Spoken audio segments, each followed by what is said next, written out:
Hello, Minecraft viewers, and welcome back to MeepOasis episode number 3. So, as you can see, I've been gearing up. I've gotten a better set of armor. It's actually worn down quite a bit, and some fairly decent tools. And I have a few items in my inventory, and that is because I'm ready to start working on a mob grinder. So while I was mining down there, we found several spawners, but I also went down, mined some more, got some diamonds. That's how I have these diamond tools. And I ended up finding a zombie spawner right next to a skeleton spawner. So let's just head down there really quick, and I can show you what it looks like. So we're here now, but while I was on my way down, I actually found a ore vein. Not just any ore vein, 8 diamond ore. That is pretty darn good. That is going to give us a lot of diamonds. We didn't even have so far, we haven't even mined that many diamonds, so that's very nice. But now that we're down here, this is what it looks like. I'm currently lighting or rendering or whatever it's called, currently loading 2 spawners at the same time in this area right here. So the plan is that if we can somehow make some system where I'm like somewhere over here maybe. I don't exactly know what the heights are, but hopefully wherever I am, wherever I'm gonna stand and kill mobs, I'm gonna be able to load both spawners. And so what's gonna happen is I'm gonna mine out this big room, replace with get an infinite water source, and like place water on all this wall, push them out into an area, funnel it up, and then bring them on over into one killing chamber, and then do the exact same for the zombie spawn over here. So skeleton and zombie at the same time. We're gonna have them funnel over into a killing chamber, and then we can kill them there and get all of the XP and especially bones from the skeleton spawner. So let's go do that, and I'll come back when that's done.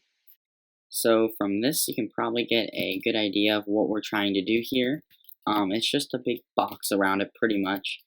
So now what we have to do is we have to place in the water, and then create some streams to funnel them into an area, and then we should be good.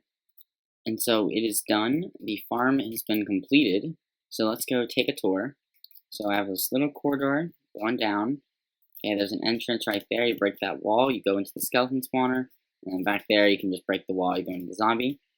So we go down these ladders. And right here is the grinder. I'm going to replace these with hoppers once I get around to making all of those chests and then using all the iron to craft them. But pretty much how this works is we're going to be going up here to AFK, since down there doesn't AFK the skeleton spawner. So we go up here, we stand here for quite a while because it'll take a very long time for all of these spaces to be filled up with endercram. So we just AFK up here, and then maybe after like 5 or 10 minutes probably, maybe more like 5 minutes, I don't know how long it's going to take, we come down, and then we'll start swooping at them until they die, just like that. And then we will have these hoppers to collect resources, and then they go into these chests, just like this. And I currently just kind of have them separated. But one thing we got was a carrot, which I'm pretty happy about that, because now we can get a really easy and steady food source. But not only that, at my base, up on the surface, there's actually I spotted a village nearby, and carrots are one of the items that villagers need to breed. So let's go up there and check out that village real quick. So here's the village. It's just, our home is just right across those waters right there. Just a small boat ride over, and here's the village. It's fairly decent size, and that's a pretty cool mound of dirt or whatever over there. But this is the village. This is what it looks like. But they're surely villagers, and we do not want them to die. But I don't think I'm going to spend the time to lock them up, because there's an iron golem over there, and typically I think we don't have this area loaded, so there shouldn't be any zombies coming in and killing them all. But we want to make sure we acquire these villagers. So I'll come back when I've brought a few over, because then we can start breeding them up, and then we can trade with them. So I trapped the villagers in this box right here. It's just right around the base. Kind of have it so you swim in. I may connect it to the actual base like I have with that little cave right there. But for now, this will work. In case you're wondering, I trapped these on the villager right there. And that'll be for Kieran. And then also, I traded a bit with these guys.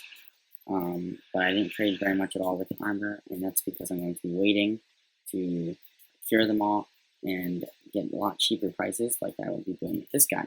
However, that requires blaze rods, which requires going to the nether, which I'm planning to save for the next episode.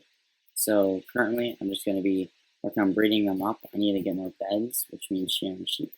So I'm going to have to go out, explore some, and then I'll get some food, I'll breed them up, and I'm going to bed right now. Hopefully get a few more villagers in here, and then I think that'll be it for today's episode.